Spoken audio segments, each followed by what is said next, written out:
Listeners, চলুন কথা না বাড়িয়ে ঘটনাতে চলে যাই। ঘটনাটি হচ্ছে ফরিদপুর জেলার বোয়ালমারী উপজেলার কোনো একটি গ্রামে। ঘটনাটি শুরু হয় 1984 সালের আশেপাশের একটি সময়ে।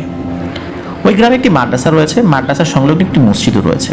ওই মসজিদের একজন ইমাম ছিলেন, যিনি একই সাথে ইমাম, মাদ্রাসার মোহতামিম এবং ওই মসজিদের জুম্মার নামাজ পড়াতে মানে খতিব হিসাবে দায়িত্ব পালন করতেন। 3টা পদে একই ব্যক্তি দায়িত্ব পালন করতেন এবং দীর্ঘদিন যাবৎ এই পদে তিনি নিয়োজিত ছিলেন। হঠাৎ করে ওনার কি হলো, উনি মসজিদের সভাপতি এবং কমিটির অন্যান্য সদস্যদেরকে জানান যে তিনি এই পদে আর চাকরি করতে পারবেন না। পারিবারিক কারণে তাকে বাড়িতে ফেরত যেতে হবে। এই ফরিদুল্লাহ সাহেবের বাসা ছিল ফরিদপুরের নগরকান্দা উপজেলার একটি গ্রামে। সেখানে তার পরিবার থাকলেও তিনি এখানেই থাকতেন, কারণ এখানে তার থাকার ব্যবস্থা ছিল। স্থানীয় মানুষেরাই তার খাবার দাবারের ব্যবস্থা করতেন। অত্যন্ত দক্ষ, বিচক্ষণ এবং ভালো একজন মানুষ ছিলেন এই ফরিদুল্লাহ। এই কারণে কর্তৃপক্ষ তাকে কোনোভাবে আসলে ছাড়তে রাজি ছিলেন না। উনি বারবার কমিটিকে জানালেও কমিটি তার কথায় পাত্তা দেয়নি। পাত্তা না দেওয়ার কারণ হলো, কমিটির লোকজন মনে করেছে কোনো একটি কারণে, সেটা পারিবারিক কারণেই হোক বা অন্য কোনো কারণে হোক, উনি এখান থেকে চলে যেতে চাচ্ছেন। হয়তোবা সেই কারণটা যদি আস্তে আস্তে ধামাচাপা পড়ে যায়, উনি আর এখান থেকে যাবেন না। অনেক সময় মানুষের রাগের বসে বা কোনো একটা কারণে আবেগে কোনো একটা কাজ করে ফেলতে চান, সেটা আবার যখন ঠিকঠাক হয়ে যায় তখন আবার মানুষ তার সিদ্ধান্ত থেকে ফেরত আসে। তো কমিটির লোকজন এই চিন্তা করেছিলেন, কারণ কমিটির লোকজন ওনার মতো মানুষ খুঁজে পাওয়াটা দুষ্কর হবে এই চিন্তা করে ওনাকে ছাড়তে চাচ্ছিলেন না। মূলত তার কথার পাত্তা না দেওয়ার কারণ মূলত এটাই ছিল। এরপর তিনি এক কাজ করেন, মানে ফরিদুল্লাহ সাহেব একদম চূড়ান্ত পর্যায়ের সিদ্ধান্ত জানিয়ে দেন এবং কমিটির লোকদেরকে বলে দেন যে এই শেষ জুম্মা আমি পড়াবো, এরপরে আমি আর কোনো দায়িত্ব পালন করতে পারবো না। আমার সমস্যা আছে ভাই, আমি আমার পরিবারের কাছে ফেরত যেতে চাই, আপনারা আপনাদের মতো একজন লোক নিয়োগ করেন। ওই সময়ে কমিটির লোকজন বলে যে আপনি যেহেতু 3টা দায়িত্বে ছিলেন, এখন এই 3টা পদের দায়িত্বে একজন আসবেন, আমরা আলাদা আলাদাভাবে লোক নিয়োগ করার সামর্থ্য রাখি না। তো একজন লোক খুঁজে পাওয়া আগ পর্যন্ত আপনি অন্তত থেকে যান। উনি সম্মতি দেন। উনি বলেন যে সর্বোচ্চ 1 সপ্তাহ, এই 1 সপ্তাহের মধ্যে আপনাদেরকে কাজটি করতে হবে। এখন এত দ্রুততার সাথে কাজটি করার জন্য বিভিন্ন জায়গায় বিজ্ঞপ্তি দেওয়া হলো যে লোক লাগবে, এরকম এরকম যোগ্যতা থাকতে হবে। কয়েকদিনের মধ্যে কিছু কিছু লোক আসতে থাকে এই বিজ্ঞপ্তিটি সম্পর্কে অবগত হয়ে। তাদেরকে মাদ্রাসা এবং মসজিদের কমিটি এবং ওই ইমামও মৌখিক পরীক্ষা নেন, কিন্তু কেউই মানে তাদের পরীক্ষায় মানে মৌখিক পরীক্ষায় মনোভূত হন না। এভাবে যেতে থাকে, 1 দিন 2 দিন যায়, এদিকে সপ্তাহ ঘনিয়ে আসতে থাকে। শেষ জুম্মা বার চলে আসে, যেই জুম্মায় ইমাম সাহেব চলে যাবেন, ইমাম সাহেবকে যেতেই হবে। এখন এই যে শেষ জুম্মাবার, ওই দিনও পরীক্ষা ছিল, জুম্মার আগে ছিল, জুম্মার পরেও ছিল। আর ওই জুম্মার দিন কিন্তু ইমাম সাহেব সকলের কাছ থেকে বিদায় নেন যে যাই ঘটুক না কেন, আজকের পরে আমার পক্ষে থাকা সম্ভব নয়। তো জুম্মার পরে পরীক্ষা হয়েছে, আসরের আগ পর্যন্ত যারা এসেছিলেন সকলের পরীক্ষা নেওয়া শেষ, কেউই মনোভূত হলো না তাদের। কমিটির লোকজন উঠে চলে যাচ্ছে। ইমাম সাহেব বেশ উদ্বিগ্ন, মনে হচ্ছিল যে উনি কারোর জন্য অপেক্ষা করছেন, কেউ একজন আসবে। উনি মনে হচ্ছিল এই লোকদের ভিড়ে উনি কাউকে খুঁজছেন। কমিটির লোকজন এটা বুঝতে পেরেছিল। তারা ইমাম সাহেবকে প্রশ্ন করেছিলেন যে ইমাম সাহেব আপনি কি কাউকে খুঁজছেন, আপনি কি কারো আসার কথা? তো ইমাম সাহেব বলছেন যে না, আসলে তেমন একটা কেউ না। মানে উনি বিষয়টা একদম সরাসরি নাও করছেন না, হাও করছেন না, কিন্তু মনে হচ্ছে যে উনি মানে কৌতূহলী হয়ে কারো অপেক্ষায় প্রহর গুনছেন। এর মধ্যে কি হয় যে সবার পরীক্ষা শেষ হয়ে যায়, তারা চূড়ান্ত সিদ্ধান্ত নিতে পারেন না। তারপরও একেবারেই আসলে না নেওয়ার থেকে কিছু কিছু লোককে তারা তালিকায় রাখেন যে একদম না পাওয়া গেলে এদের মধ্যে থেকে আমরা কোনো একজনকে পরামর্শ সাপেক্ষে বেছে নেব। হঠাৎ করে একজন লোক আসেন, খালি পা, পোশাক আশাক একদম ময়লা বলতে হবে, কিন্তু চেহারা স্রোত মাশাআল্লাহ ভালো, মধ্যবয়স্ক একজন মানুষ। তো উনি এসে সালাম দেন। তখন কিন্তু এই কমিটির লোকজন বের হয়ে চলে যাচ্ছে। উনি এসে বলেন আচ্ছা পরীক্ষা কি শেষ? আসলে আমি তো অনেক দূর থেকে এসেছি, অনেকটা পথ হেঁটেও আসতে হয়েছে, আমার কাছে তো আসলে টাকা পয়সা ছিল না, এই কারণে আমার দেরি হয়ে গেল। পরীক্ষা কি শেষ হয়ে গেছে? আমি তো পরীক্ষাটা দেওয়ার জন্য এসেছিলাম। তখন কমিটির লোকজন বলে হ্যাঁ পরীক্ষা তো শেষ, আপনি এত দেরি করলেন কেন? এভাবে কথা হচ্ছে, এর মধ্যে থেকে ইমাম সাহেব এগিয়ে এসেছেন। ইমাম সাহেব এগিয়ে আসার পর তাকে দেখার সাথে সাথে ইমাম সাহেব হেসে দেন এবং তাকে দেখে খুব অবাকও হয়েছিলেন ইমাম সাহেব। ইমাম সাহেব তাকে সালাম দিয়ে জিজ্ঞেস করেন যে হুজুর আপনি এসেছেন, এত দেরি হলো কেন আপনার আসতে? তখন ওই লোকটি সালামের উত্তর দিয়ে বলেন যে আসলে আমার তো টাকা পয়সা নেই, অনেকটা পথ আমাকে পায়ে হেঁটে আসতে হয়েছে, এই কারণেই মূলত দেরি হয়েছে, আর কিছুটা পথ গাড়িতে এসেছি যদিও। আমার পরীক্ষাটা কি নেওয়া যাবে? তখন ইমাম সাহেব কমিটির লোকদেরকে অনুরোধ করেন যে ওনার পরীক্ষাটা নেন। কমিটির লোকজন বলেন যে ইনি কি আপনার পরিচিত? তখন ইমাম সাহেব বলেন যে জি, উনি আমার পরিচিত, ওনাকে আমি দেখেছি আগে, আর ওনাকে আসার জন্য আমি খবরও পাঠিয়েছিলাম, কিন্তু উনি আসবেন কি আসবেন না এই বিষয়ে আমি নিশ্চিত ছিলাম না, যার কারণে আমি আপনাদেরকে একদম ক্লিয়ারলি বলতে পারিনি কিছু। যাই হোক, কমিটির লোকজন আবার বসেন, ওনার পরীক্ষা নিয়ে শুরু করেন। ওনার সুরেলা কণ্ঠের তেলাওয়াত শুনে সকলে মুগ্ধ হয়ে যান। এরপর ইসলামের বিভিন্ন মৌলিক বিষয়ে ওনাকে যখন জিজ্ঞেস করা হয়, উনি সেই বিষয়গুলোর উপর এত সুন্দরভাবে বক্তৃতা শুরু করেন, সকলেই অবাক হয়ে যান যে এমন একজন ব্যক্তি এতদিন কোথায় ছিল। এবং ফরিদুল্লাহ সাহেব সকলকে আশ্বস্ত করেন যে আমি চলে যাওয়ার পরও আশা করছি আপনারা আমার থেকে অনেক অনেক গুণ ভালো একজন ব্যক্তি পেয়েছেন। সকলে খুশি হন, ফরিদুল্লাহ সাহেবকে সকলে অন্তর থেকে দোয়া করেন এবং তাকে বিদায় দেন। এবং নতুন যিনি ইমাম সাহেব, তাকে এই মাদ্রাসার মুহতামিম মানে প্রধান শিক্ষক, মসজিদের ইমাম প্লাস মসজিদের খতিব যিনি জুম্মার নামাজ পড়েন আর কি, এই তিনটা দায়িত্বে তাকে নিয়োজিত করেন। তিনি তার দায়িত্ব পালন শুরু করেন। এভাবে উনি দায়িত্ব পালন করছেন। তার আচার আচরণ, কথাবার্তা, চালচলন, এভরিথিং সব কিছু ছিল আসলে অমায়িক। সকলেই তার প্রশংসা করতেন, ভালোবাসতেন, শ্রদ্ধা করতেন। উনি যখন দায়িত্ব পালন শুরু করেন, কয়েক মাস হয়ে যায়, উনি বাড়িতে ফেরত যান না। তখন লোকজন জিজ্ঞেস করে আচ্ছা আপনার কি পরিবার পরিজন নেই? তখন ইমাম সাহেব বলেন যে না, আমার কোনো পরিবার পরিজন নেই, আমার স্ত্রী সন্তান তারা মারা গিয়েছেন, আমি একাকিত্ব জীবনযাপন করছিলাম, খুবই দুর্বিষহ এক জীবনযাপন আমি করছিলাম, আর আমার কাছে টাকা পয়সাও ছিল না, আমি অত্যন্ত দরিদ্র, যার কারণে আমার একটা চাকরি খুব প্রয়োজন ছিল। আর এই কথা শোনার পর স্থানীয় লোকজন তো ওনার প্রতি এমনিতেই তো ভালোবাসা ছিল, তার প্রতি সহানুভূতি আরও বেড়ে যায়।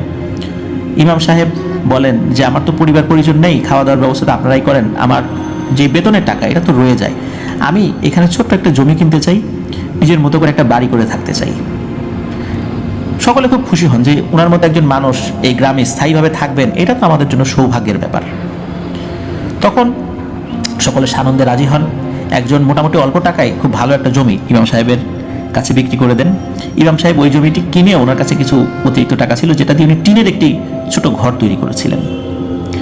এটি মাদ্রাসার দক্ষিণ সাইডে ছিল, দক্ষিণ সাইডে উনি বাড়ি করার জন্য জমি কিনেছিলেন, আর থাকছেন সেখানে খুব ভালোভাবেই। উনি কি করেন, বর্গা চাষ শুরু করেন জমি। উনি কিন্তু কৃষিকাজও ভালো জানতেন, আল্লাহ ওনার হাতে বরকত ঢেলে দিয়েছিলেন। উনি যেই জমি চাষ করতেন সেই জমিতে মাশাআল্লাহ অনেক ফসল হতো। উনি যার কাছে জমি বর্গা চাইতেন সেই জমি দিত, কারণ ওই জমিতে স্বাভাবিকভাবে যে ফসল ফলতো তার থেকে আরো বেশি ফসল ফলতো। এই কারণে সকালে ওনার কাছে জমি বর্গা দেওয়ার জন্য মানে উদ্গ্রীব হয়ে থাকতো। তো বর্গার একটা অংশ তো উনি নিজে পেতেন, আর একটা অংশ মালিক পেতেন। তো এভাবে চলছিল। উনি অল্প সময়ের মধ্যেই আল্লাহর অশেষ রহমতে বেশ টাকা পয়সা গুছিয়ে ফেলেন। উনি নিজেও বেশ জমি জমা করেছিলেন এবং উনি একটা পাকা বাড়িও তৈরি করেছিলেন।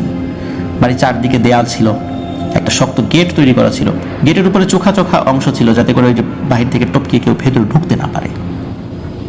এমন করে উনি বাড়িটা তৈরি করেছিলেন। সামনের দিকে কিছু কিছু চোখা চোখা অংশ এমনভাবে ডিজাইন করা হয়েছিল অনেকটা ত্রিশূলের মতো দেখায় আর কি। আমরা অনেক বাড়ির সামনে এরকম দেখতে পাই আর কি, এটা অনেকে করেন।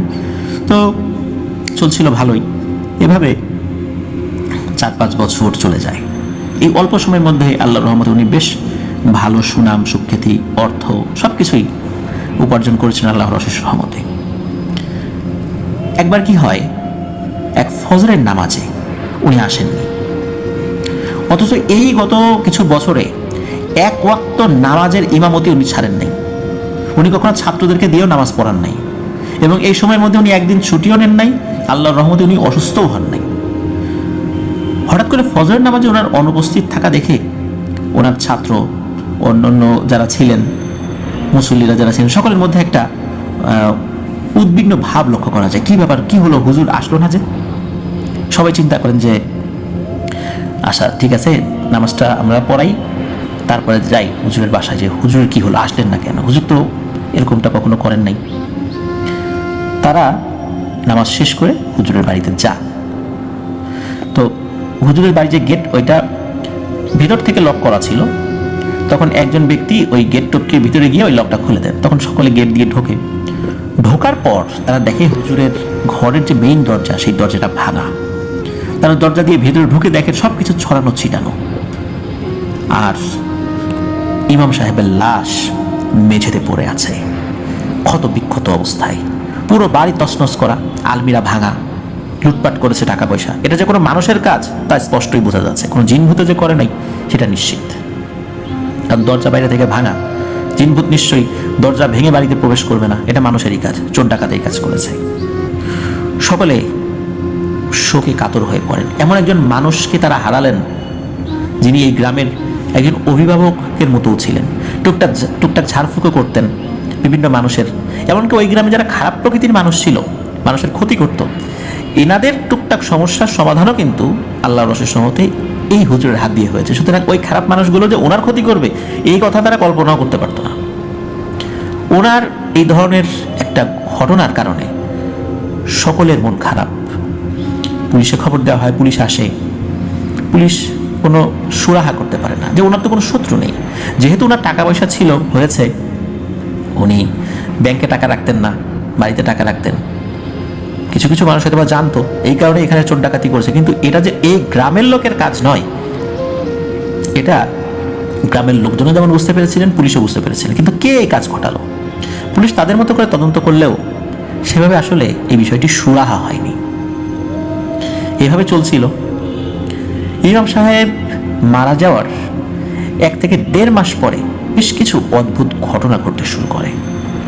হঠাৎ এক রাত্রে কোনো একজন মানুষের মৃতদেহ ইমাম সাহেবের বাড়ির গেটের সামনে পড়ে থাকে, যেটা ভোরের আলো ফোটার আগেই মানুষ দেখতে পেয়েছিল যারা ফজরের নামাজ পড়তে আসছিলেন। তার মানে এটা গভীর রাত্রেই করা হয়েছে। কিন্তু সবাই অবাক হয়ে যায়, এই ব্যক্তির লাশ এখানে কিভাবে এলো? চারদিকে ভিড় হয়ে যায়। ওই লোকটিকে কেউ চিনতে পারছে না। এই ব্যক্তি যে এই গ্রামের না এটা নিশ্চিত। তো যারা এসেছিলেন ওই লাশটাকে দেখতে, এর মধ্যে থেকে একজন লোক বলে ওঠে, আরে এই লোকটাকে তো আমি দেখেছি, আমি যখন গতকাল ভ্যানে করে বাসায় ফিরছিলাম এই ব্যক্তিটি ওই ভ্যানে ছিল। হঠাৎ করে এই মাদ্রাসার কাছে এসে বললো যে ভাই আমি নেমে যাব, আমি আর যাবো না, এখানে আমার কাজ আসছে, আমি পরে আসবো, আপনারা চলে যান। তখন রাত 10টা কি 11টা। এরপর ভ্যান চালক আর ওই লোকটা চলেও যায়। ওই ভিড়ের মধ্যে এই একজন লোক শুধু এতটুকুই বলতে পেরেছে। আর লাশটা এমন ক্ষত বিক্ষত করা হয়েছিল, মুখটা বোঝা যাচ্ছিল, চেহারা বোঝা যাচ্ছিল, কিন্তু পুরো বডি ক্ষত বিক্ষত। মনে হচ্ছে ধারালো কোনো কিছু দিয়ে কুপিয়ে লোকটিকে হত্যা করা হয়েছে। পুলিশে খবর দেওয়া হয়, পুলিশ লাশটি নিয়ে যায়, পোস্টমর্টম করে। কে বা কারা এটা হত্যা করলো সেটা তারা তদন্ত করতে থাকে, কিন্তু এর কোনো সুরাহা পাওয়া যায় না বা সুরাহা করতে পারে না। এই ঘটনার 5 থেকে 7 দিন পর আবার একজন ব্যক্তির লাশ ইমাম সাহেবের গেটের সামনে পাওয়া যায়। আবার সবাই দেখার জন্য চারদিকে ভিড় জমায়, সকলে লাশ দেখতে আসে। এর মধ্যে দেখে আবার একজন বলল, আরে এই লোক, একে তো গতকালকে আমরা ভ্যান নিয়ে আসার সময় ওই ভ্যানে দেখতে পেয়েছিলাম, আমাদের সাথেই ছিল, আমরা 4 জন ছিলাম। ওই লোকটা বলে যে আমি মাদ্রাসার পাশে নামবো, একটু কাজ আছে, তোমরা চলে যাও। তো ওনার নাকি এই জায়গায় কার সাথে টাকা পয়সার হিসাব বিকাশ আছে, এটা বলে উনি নাকি নেমে গিয়েছিলেন। তখনও রাত প্রায় 10টা-11টা ছিল। তো ওই ভ্যান চালক এবং অন্যান্য ব্যক্তি যারা ওই ভ্যানে ছিলেন তারা ওই জায়গায় এসেছিলেন, কারণ ভ্যান চালকের বাড়ি ওই বা অন্যান্য লোকদের বাড়ি তো ওই গ্রামেই ছিল। তারা সকলে কিন্তু একই বক্তব্য দিয়েছিলেন, কিন্তু এই লোকটাকে তারা কেউ চেনেন না। এই ঘটনার 2-3 মাসের মধ্যে আর কোনো ঘটনা ঘটেনি। 2-3 মাস পর একই রকমভাবে আর একটি ঘটনা ঘটে। আর একটা লাশ ইমাম সাহেবের বাড়ির সামনে পাওয়া যায়। 3টা লাশেরই একই রকমভাবে মৃত্যু হয়ে যায়, কিন্তু তৃতীয় ব্যক্তির কোনো খোঁজ খবর পাওয়া যায় না। মানে গতবার তো 2 জনের তথ্য কিছুটা হলে পাওয়া গিয়েছিল, কেউ না কেউ দেখেছিল, কিন্তু এই তৃতীয় ব্যক্তির কোনো তথ্য পাওয়া যায় না। এর লাশ কিভাবে এখানে এলো, এই ব্যক্তি বা কিভাবে এখানে এসেছিল, কোনো তথ্য পাওয়া যায় না।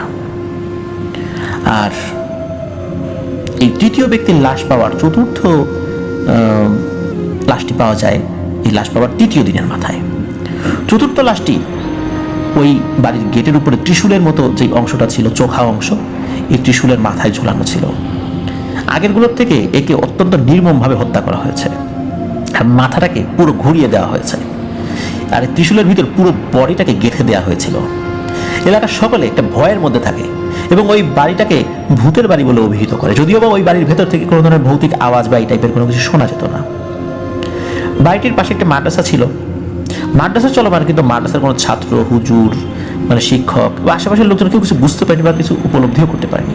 একজন মানুষকে সেখানে যদি এইভাবে হত্যা করা হয়, সে তো চিৎকার চেঁচামেচি করবে না, কোনো সারা শব্দ কিন্তু কেউ পায়নি।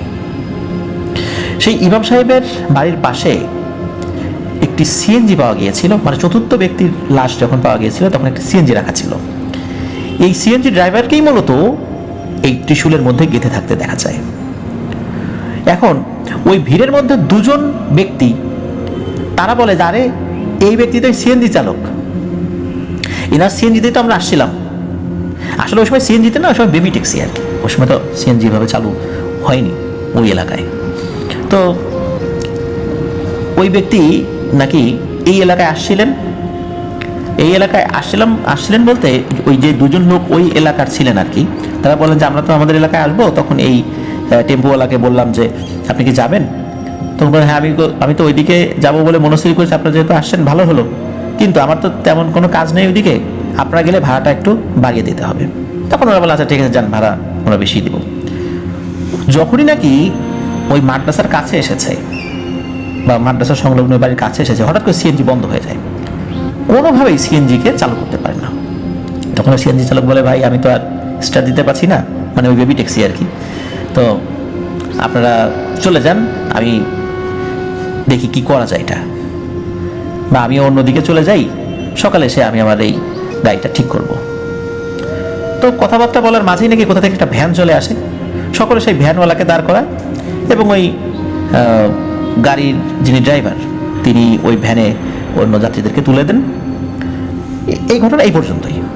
এরপরে মূলত ওই টেম্পো চালকের লাশ ওখানে পাওয়া যায়।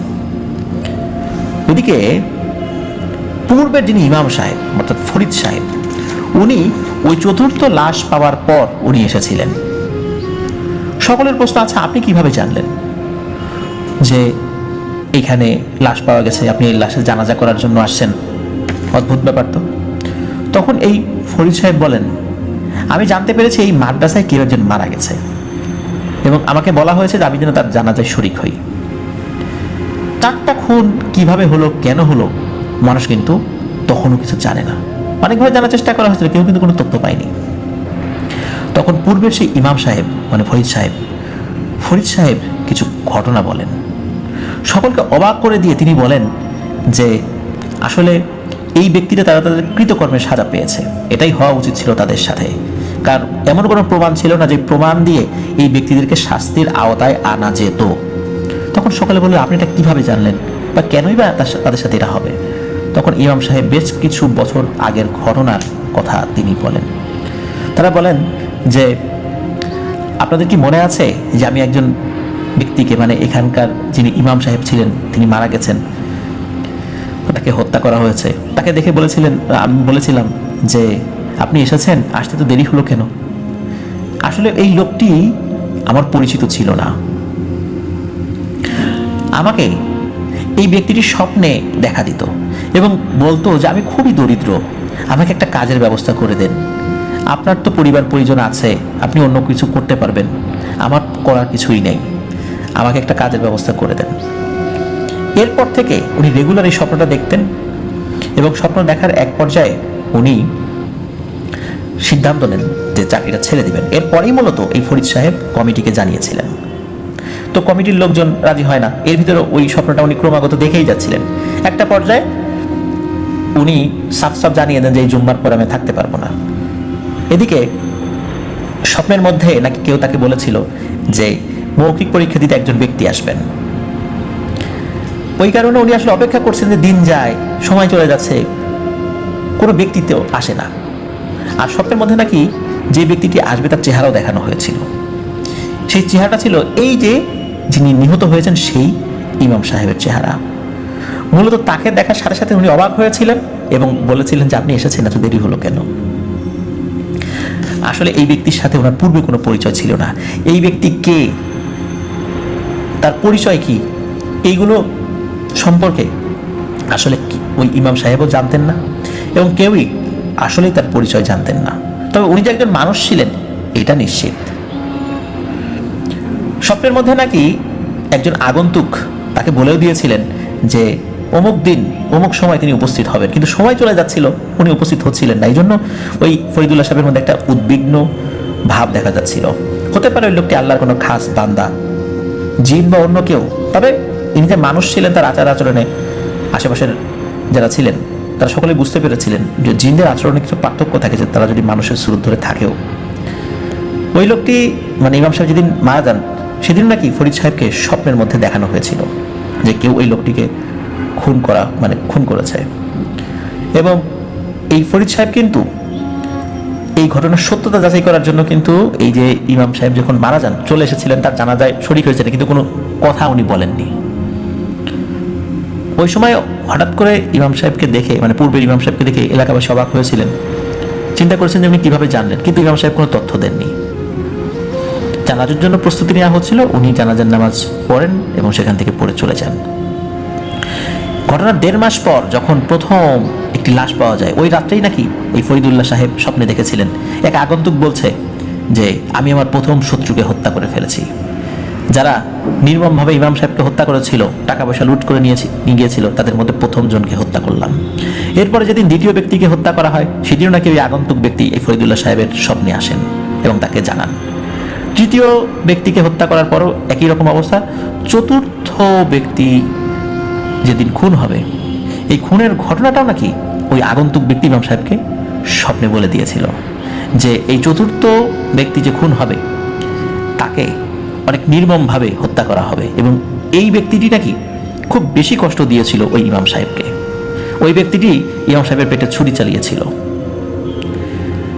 আর ওই ব্যক্তির লাশ যে ওই ত্রিশূলের মাথায় ঝোলানো অবস্থায় পাওয়া যাবে, এটিও নাকি ফরিদুল্লাহ সাহেবকে স্বপ্নের মাধ্যমে বলা হয়েছিল। প্রিয় লিসেনার্স, খুবই রহস্যময় একটি ব্যাপার। আমরা এই ব্যক্তিটা কে ছিল এটা সম্পর্কে জানতে পারিনি, যে এই যে ইমাম সাহেব যিনি মারা গেলেন, এটা কোনোভাবেই জানা সম্ভব হয়নি। ওনার কোনো আত্মীয় স্বজন ছিল না, কেউ ওনার লাশ ক্লেম করতেও আসেনি। আসলেই উনি একজন আল্লাহর ওলি ছিলেন, খাস বান্দা ছিলেন, নিঃসন্দেহে বলা যায়। এখানে একটা প্রশ্ন হতে পারে যে ওনার হত্যাকাণ্ডের প্রতিশোধ যদি কোনো জিন নিয়ে থাকে, তাহলে কেন ওনার হত্যাকাণ্ডের সময় সেই জিনগুলো তাকে রক্ষা করতে পারলো না? এটাও তো একটা প্রশ্ন। প্রিয় লিসেনার্স, আল্লাহ যার মৃত্যু যেভাবে লিখে রেখেছেন সেভাবে মৃত্যু হবে। অনেক সময় এমন হয় যে কিছু তুচ্ছ ঘটনার কারণে মানুষের মৃত্যু চলে আসে, তুচ্ছ ভুলের কারণে, অথচ সেই ভুলগুলো উনি কখনো করতেন না। তেমন হতে পারে সবসময় ওনার কাছে জিন থাকতো, কিন্তু ওই রাত্রে কোনো কারণে জিনগুলো উপস্থিত ছিল না। এটা আল্লাহ লিখে রেখেছিলেন, যার কারণে হয়েছে। মানুষের ভাগ্য তো কেউ খণ্ডাতে পারে না। ওই ব্যক্তি আল্লাহর ডাকে সাড়া দিয়ে চলে গিয়েছেন। তাকে যারা হত্যা করা হয়েছিল তাদেরকেও হত্যা করা হয়েছে। আর এই 4 ব্যক্তি এমনভাবে এই পরিকল্পনাটা সাজিয়েছিলেন, কোনোভাবেই তাদেরকে দোষী প্রমাণ করা যেত না, কারণ তারা ওই এলাকার লোক ছিলেন না, তাদেরকে কেউ চেনেও না। খুব সুকৌশলে দীর্ঘদিন ধরে পরিকল্পনা করে তারা এই কাজটি করেছিলেন বলে প্রতীয়মান হয়। আল্লাহ আমাদেরকে হেফাজত করুন। প্রিয় লিসেনার, সত্যি অদ্ভুত। ওই লোকটির এইখানে চাকরি করার জন্য এই ইমাম সাহেব ফরিদুল্লাহকে স্বপ্ন দেখানো, তারপর ওনার এখানে আসা, সব কিছুই এক রহস্য। ওই বাড়িটি পরিত্যক্ত অবস্থায় পড়ে রয়েছে, ভুতুরে বাড়ি নামে সকলের কাছে সেটি পরিচিত। আসলে ওই বাড়ির মধ্যে কোনো ভয়ের ঘটনা তো ঘটেনি, বা ওই বাড়িতে কেউ ভয়ের ঘটনা শুনেও নাই, কিন্তু তারপরেও ওই বাড়ির সামনে যেহেতু লাশ পাওয়া গিয়েছে, এই কারণেই সকলের মধ্যে একটা আতঙ্ক বিরাজ করে। প্রিয় লিসেনার্স, এটি ছিল ঘটনা।